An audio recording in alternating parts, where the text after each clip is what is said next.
कलाहांडी जिला भवानीपाटणारू आसीछि एक बड़ खबर। जिले में कृषक संगठन को अधिक मजबूत करने सह चाषींक समस्यार समाधान पई अंटा भिड़ी भारतीय जनता पार्टी कृषक मोर्चा। आज भवानीपाटणा सर्किट ठारे जिला बीजेपी कृषक मोर्चा पक्षरु एक गुरुत्वपूर्ण सांबादिक सम्मेलन अनुष्ठित हो जाइछि।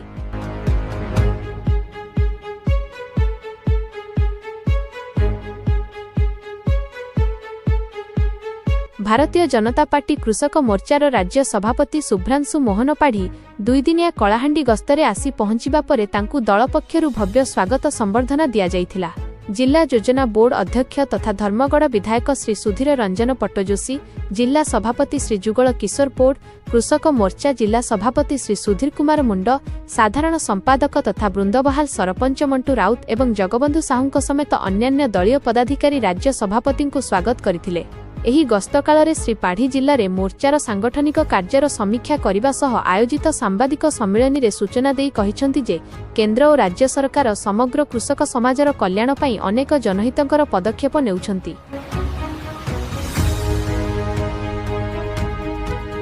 विशेषकर कलाहांडी जिले में धान संग्रह प्रक्रिया को अधिक त्वरान्वित करने पई से जिलापालक सह आलोचना करिसंति।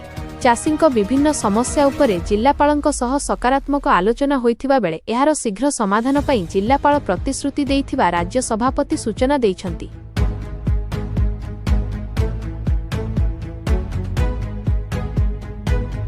एही सांबादिक सम्मेलन में जिलार वरिष्ठ नेता केशरी दुर्गा, प्राणनाथ पंडा एवं जिला मीडिया संयोजक नरहरि पट्टनायक समेत बहु मान्यगण्य व्यक्ति और दलीय कर्मकर्ता उपस्थित थिले।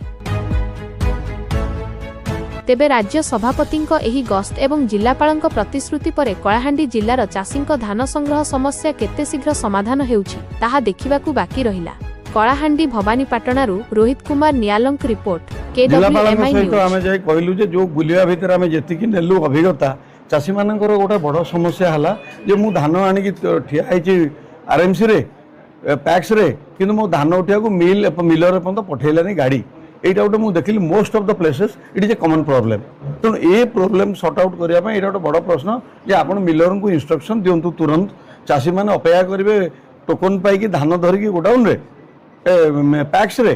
तेणु से बाबद मुख्य आलोचना एवं किभली भाव में ठीक ठाक धान गुड़िक टाइमली उठियो ए दायित्व नहीं कि से भी कहले से बाबद से जहाँ करवा कथा चिठी पत्र दे गवर्नमेंट को भी जनई कलेक्टर सैड्रु एवं मिलर मान को भी से नोटिस करके बाबद में काम आगू नौ कर कहले आज्ञा किसी असुविधा हम ना मिलर गाड़ी पहुँचब और धान आप टाइमली उठीज फुल निश्चित भाव में सुरुखुर एथर धान रबीर उठीज।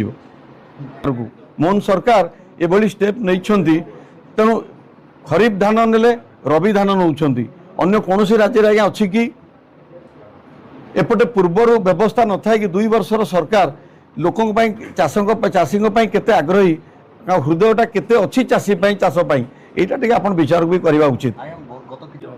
रबी रे आपणकर 56,800 केते चाषी होती आपणकर रजिस्टर्ड एथरक पूर्वा कहूँ पूर्व अपेक्षा 13,000 चाषी एक्सट्रा एथर नुआ होती जो मैंने चाषी थिले आगुरी से कहीं करें कौन माने से समस्या नहीं कि आम आलोचना करूँ कहूली पूर्व आपन को कहला बेले जे आमर जिला सभापति जाइए आम मंत्री महोदय एवं आमर संगठन मुख्य मनमोहन सामल को भी आम ए बाबद अवगत करूँ सी ए बाबद तुरंत विचार करके कार्य भावुची बोधे जाए within 2-3 days it will be sorted out.